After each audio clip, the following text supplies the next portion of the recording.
जय हिंद साथियों। तो कैसे हैं आप लोग? उम्मीद करता हूं कि अच्छे होंगे दोस्त। आज हम लोग इस वीडियो के माध्यम से देखने वाले हैं छोटा नागपुर की पठार। छोटा नागपुर की पठार को लेकर के इस वीडियो के माध्यम से हम लोग समझेंगे और छोटा नागपुर की से संबंधित और सारी विशेषताएं जो परीक्षा की दृष्टि से महत्वपूर्ण होते हैं उन पर इस वीडियो के माध्यम से हम चर्चा करेंगे। तो आशा करते हैं दोस्तों कि शुरू से लेकर अंत तक आप बना रहिएगा तो ज्यादा अच्छा रहेगा। तो चलिए मैं शुरू करता हूं दोस्त। का छोटा नागपुर की पठार यह मुख्यतः 3 पठारों के मिलने से बना है। छोटा नागपुर का पठार मुख्यतः 3 पठारों के मिलने से बना है और यह मुख्य रूप से झारखंड राज्य में ही स्थित है। अब ये देखते हैं कि 3 पहाड़ियां यानी 3 पठार है कौन कौन। तो हजारीबाग का पठार, रांची का पठार और राजमहल की पहाड़ियां, ये तीनों के मिलने से छोटा नागपुर पठार का निर्माण हुआ है।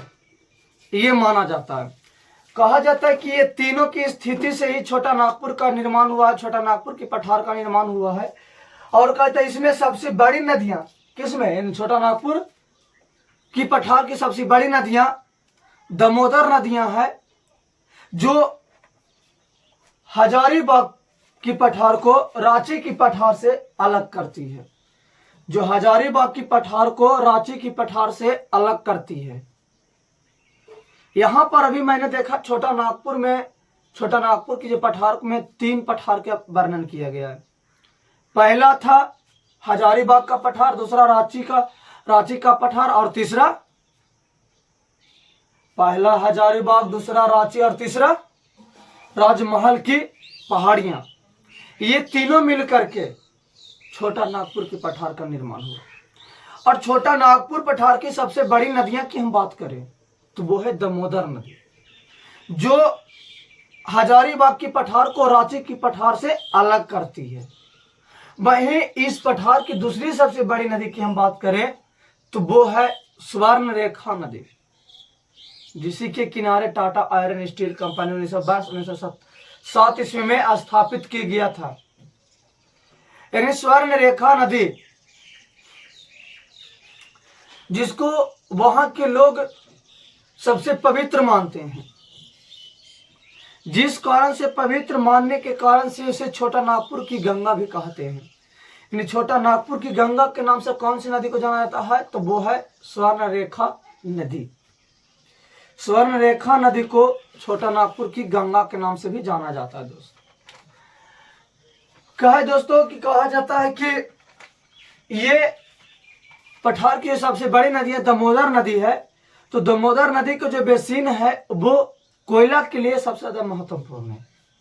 यानी हम कह सकते हैं कि भारत भर में ये महत्वपूर्ण क्षेत्र निभाती है कोयला के क्षेत्र में, दामोदर नदी का बेसिन, और प्रचलित भी है।